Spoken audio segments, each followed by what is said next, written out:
Good. Okay. So I'm starting today, like we started, Monday, just taking whatever questions you might have, getting ready for our test on Chapter 1. So there's the problem set that we're working on. There's a practice test posted to Canvas. Are there questions on any of those problems? Yeah, on the problem set number 3. Mm-hmm.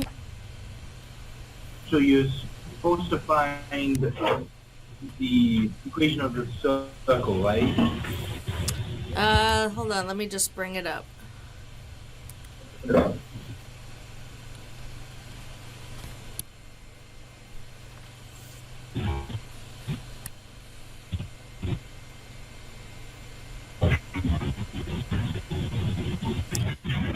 So what is it that we want? Okay, so we want to find the area of that. So yeah, I mean, if we know the dimensions of the rectangle and then the radius of that circle, right, that on top, then we could find the area. So I think if you find, what does it get us if we find the equation of the circle? Like, how does that help? Oh, I lost you. Oh, you're back. Okay. I don't have sound right now. Oh, you are muted. I might be able to unmute you on my end, actually. I just unmuted. Oh, there we go. Okay. I don't know why it keeps doing that, but I actually lost you completely for a second. It looked like you dropped out of the conference, but then you just came back automatically, so. okay. So what does it get us if we find the equation of the circle? Like, how does it help us toward our goal of finding the area? It gets this base. Oh, yeah, right. Length of the base. Okay, so how is the length of the base related to what we get from the equation of a circle?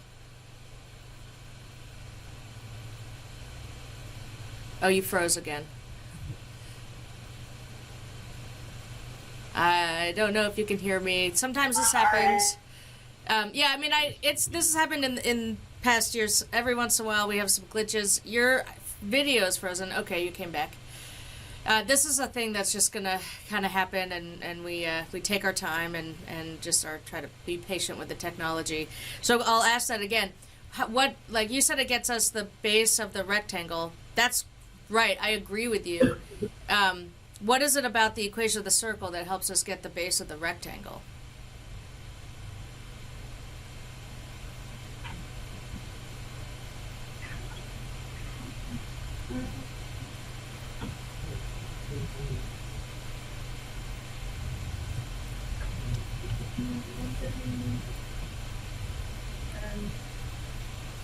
So I mean, they gave us an equation of the circle. You're breaking up again. Okay. So I'll just repeat again that they gave us an equation for the circle, right? They said x squared plus y squared minus 3y plus 1.25.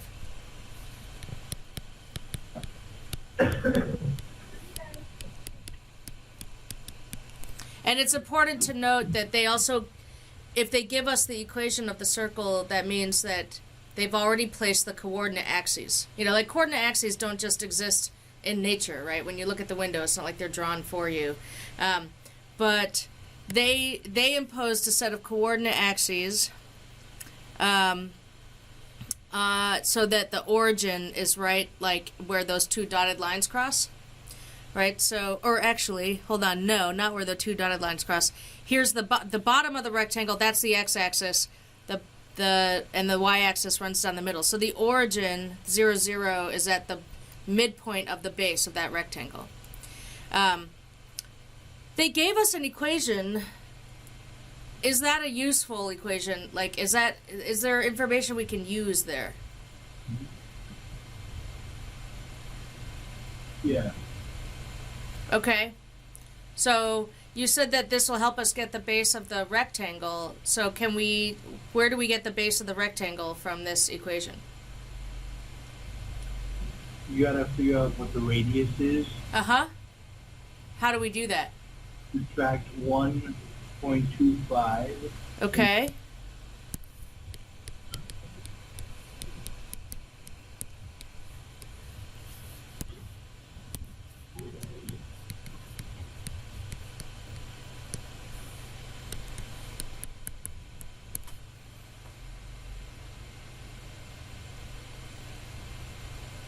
And your video froze, but I think I still have sound from you guys, so... Then we take -3. Sorry, you said take -3 and what? Divide by 2 and then square it. Yeah, so you're saying, what you're describing right now is you're saying, oh, we need to complete the square, right? So you're going to complete the square on this.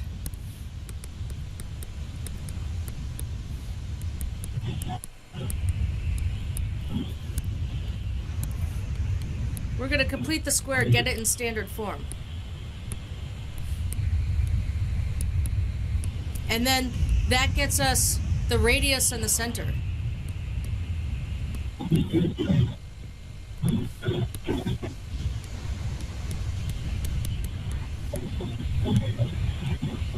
So if we look at the problem again, if I have the radius of the circle, then I could definitely get radius of that semicircle, or the area of the semicircle. If I get the radius of the circle, you could get the length along the bottom, right? Because that's just a diameter. What else are we missing?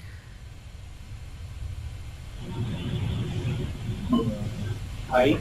We're missing the height. Yeah, the height of the rectangle. How do we get that?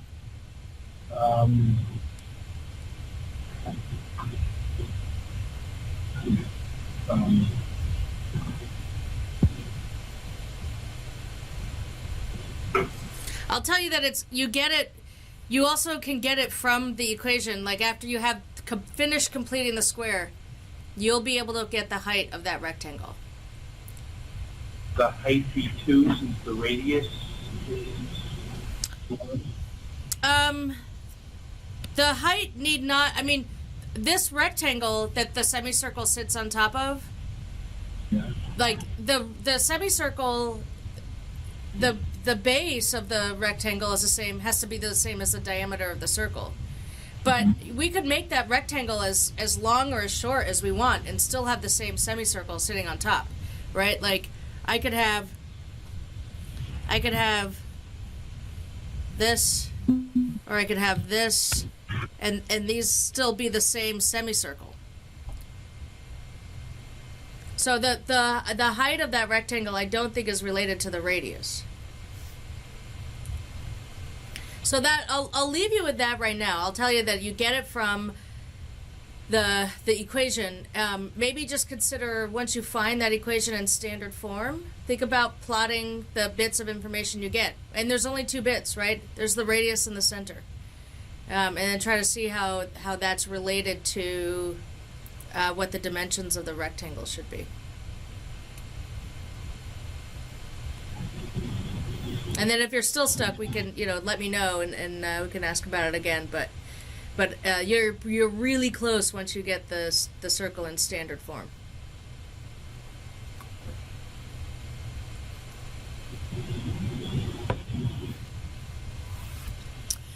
Other questions?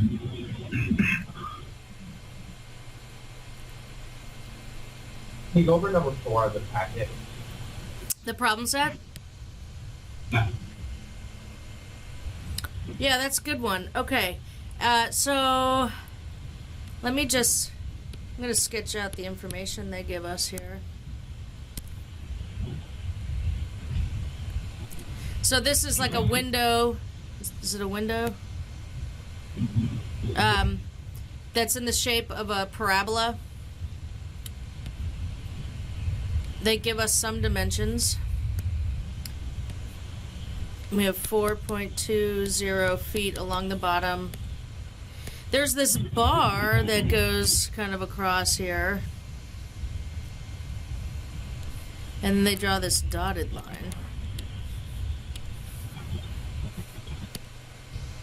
And then we have 2.5 feet, 2.5 feet. on either side. So the dotted line that's drawn is a total of 5 feet long. They want us to find the length of the bar. And the only thing we have to go on is that that's a parabola. They give us some measurements. And then they give us this hint. They say, impose a set of coordinate axes on the figure at a convenient place. So again, you know, coordinate axes don't just exist in nature. Like, we have to put them on. Once we placed coordinate axes on, that's when we would say be able to find the equation that describes the parabola. Equations for a parabola are easiest when the origin, when we put 0, 0 in what location?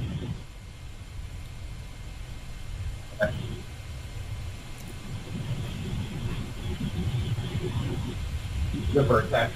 At the vertex. So I'm going to say, let's go ahead and draw a set of coordinate axes so that the origin is at the vertex.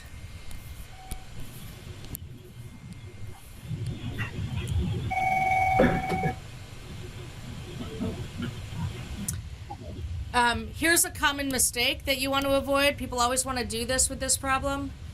We draw those coordinate axes, and then people, I guess regardless of where you draw the axes, people really just want to think that the focus is like at the midpoint of the bar. But it's not. There's no reason that the focus has to be there, and we don't want to assume it. So the only thing we have is that we place the coordinate axes there, and we have these measurements. We can get some more information. I'll just tell you, like, this is a vertically oriented parabola whose vertex is at the origin. So what does the equation look like? What's the basic form of the equation? We'll have to, like, fill in details, but what could we start with?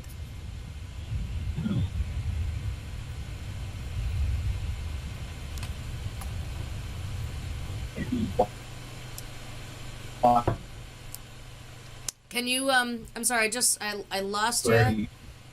I just lost you. You're kind of coming back now, so give it a second. And okay, I think you might be back. Sorry, I lost you for a minute. And somebody was just answering the question, only I didn't catch it.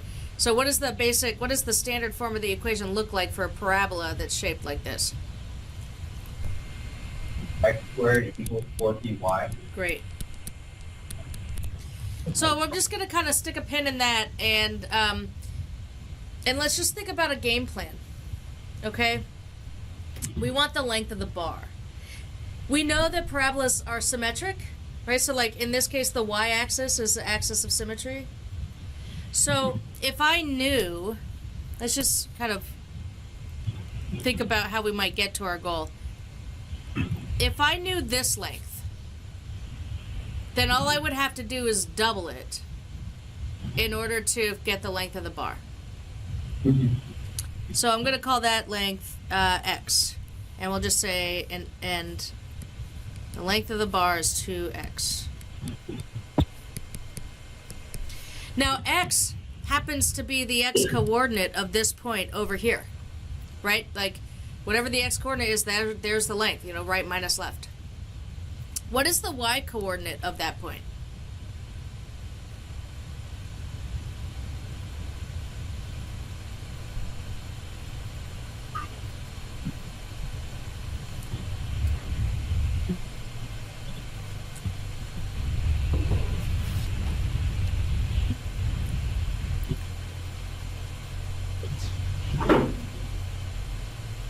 Negative 2.5. Yeah, so this point has coordinates x, comma, negative 2.5, because it's below the x-axis.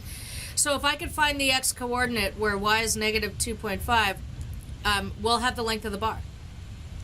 That's why we want this equation, right? If I could find the specific equation, then I could totally figure out what x is for a given y. It's just solving a little equation. The problem is we're missing the value of p. But we could find it if we had another point like that where we knew both the x and y coordinates. Is there another point on this parabola where we know both coordinates?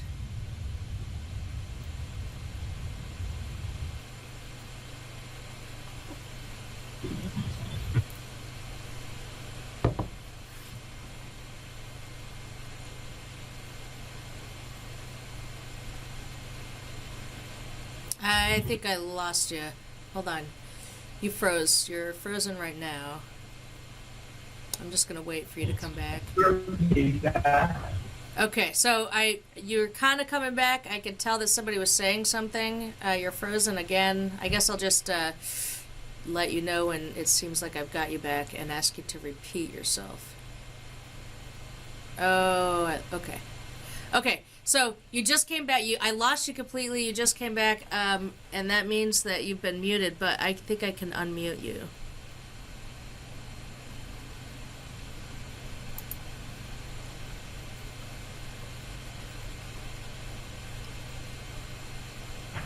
Is that better?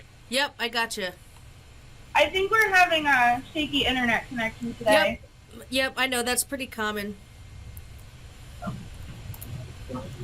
Okay, so somebody, I think I heard somebody start to say what we do if there was another point whose coordinates we know on this parabola.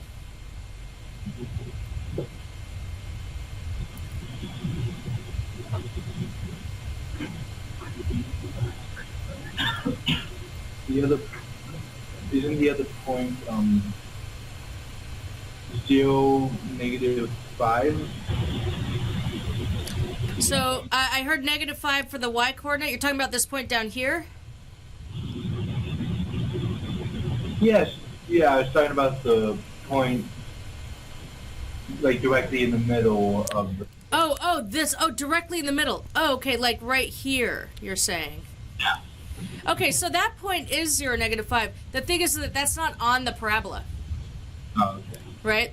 So what about this point over here on the edge? That's on the parabola, and of course it has the same y coordinate, -5. Do we know the x coordinate? 2.1. Yeah. Right, it's got to be half of that length they gave us at the bottom. So how is using that point, how is knowing the coordinates of that point going to help us?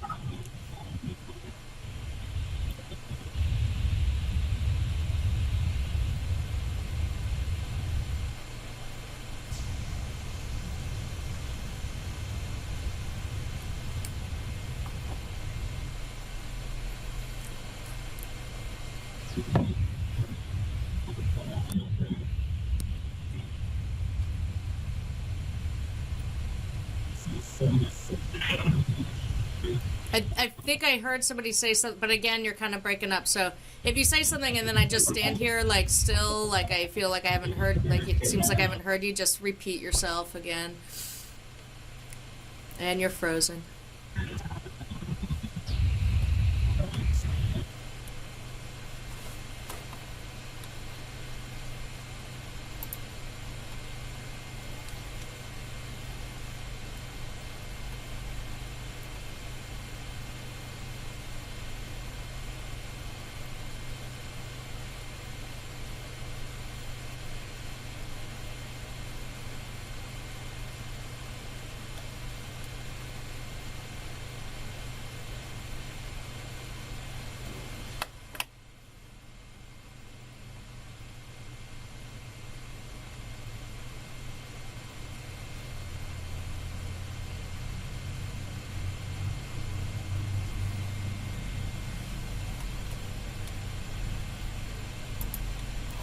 Okay, great. I think I've... Okay, so, all right, so we have this point. How does it help us? You plug that into the x and the y Right. to find p. Great. And then once you have the value of p, then you have the equation that describes the parabola, and you're in a position to be able to find the x-coordinate for that point, for that known y-coordinate.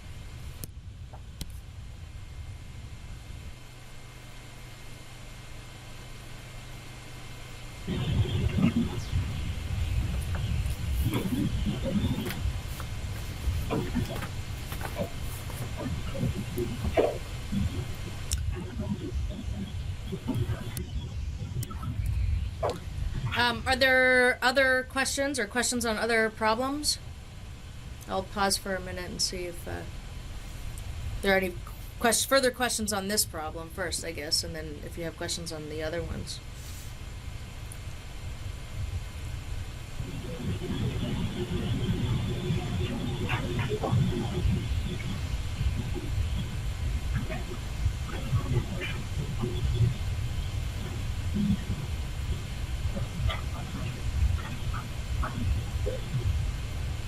Okay.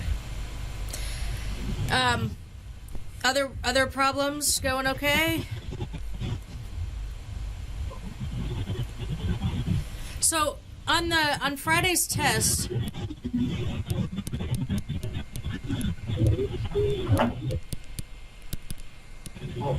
I think you can expect like 5 or 6 questions, 5 or 6 problems that you're going to work out. Again, you're going to, remember that you're being graded not just on finding answers, but on writing solutions. So showing your steps is going to be really important. A right answer with no work behind it isn't very valuable. You will definitely have to complete the square at least once. You can expect to have to do that.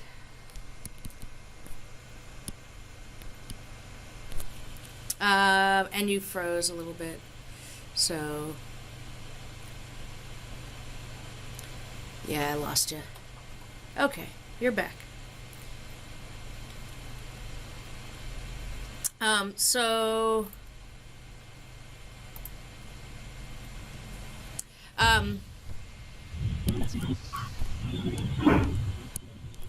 You could definitely have to complete the square at least once, maybe a couple of times. There's going to be a mix. Some problems will be like pretty quick, and some problems might take a little bit more doing. Remember, there's going to be probably some problems that relate to some of that earlier material, like that deal with distance, or equation of line and inclination.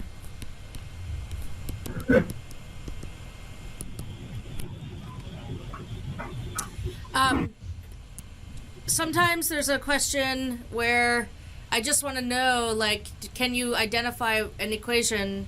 Like, can you look at an equation and say, oh, I know that's an ellipse, or I know that must be a line, or I know that must be a parabola, or something.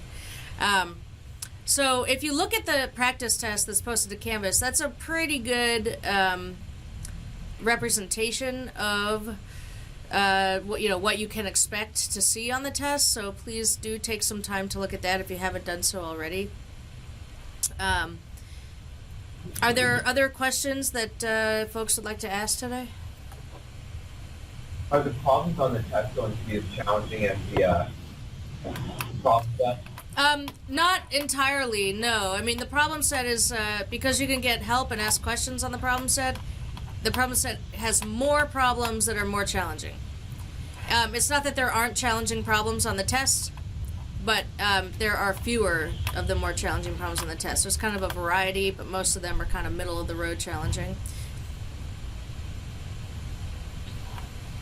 Okay, thank you. Mm-hmm.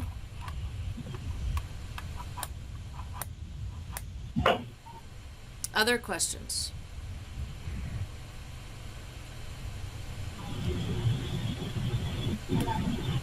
Okay. So, let's see where we're at.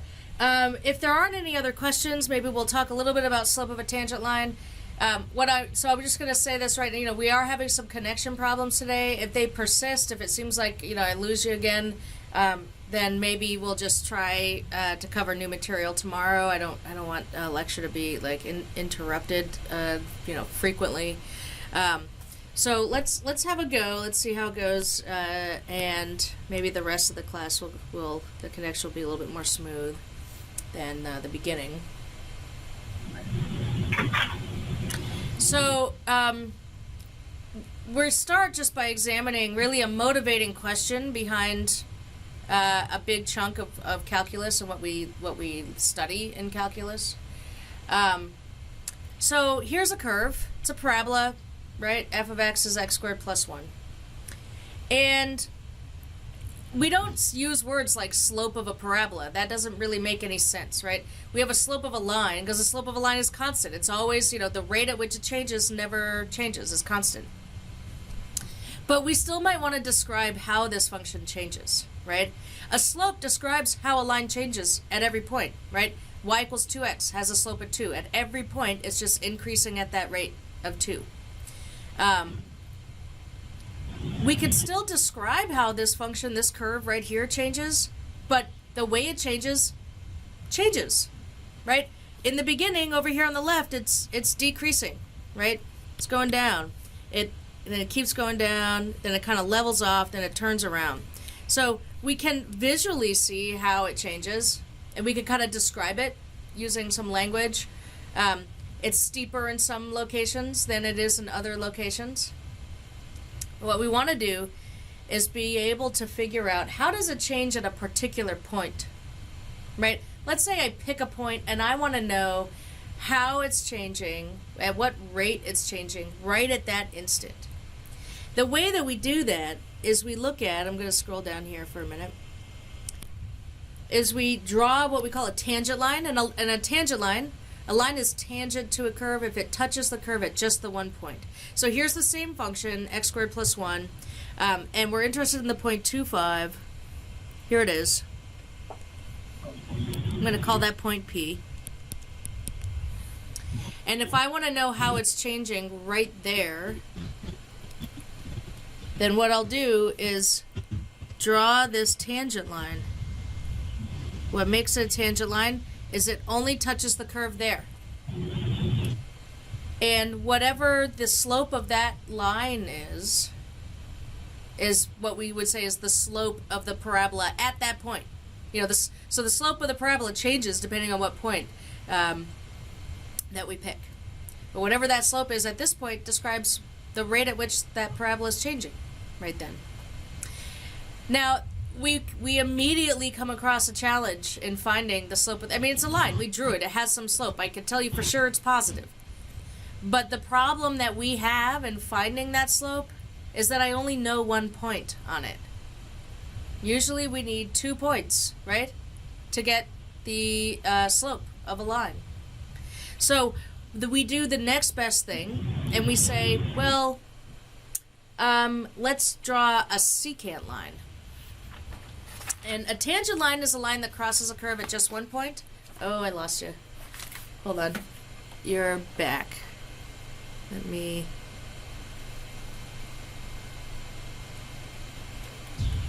Great. Okay. Rachel, you're doing a great job. Okay. So, did you miss any of that when we disconnected briefly? Yeah. Okay. So we drew this tangent line. We want the slope of that line. The challenge in finding that slope is that we only know one point and we need 2 points to find the slope of a line. So the next thing we're going to do is just say, well, we'll draw a secant line. A secant line is one that goes through 2 points on a curve. And are we breaking up again? Yeah. I lost you, I think. You're frozen.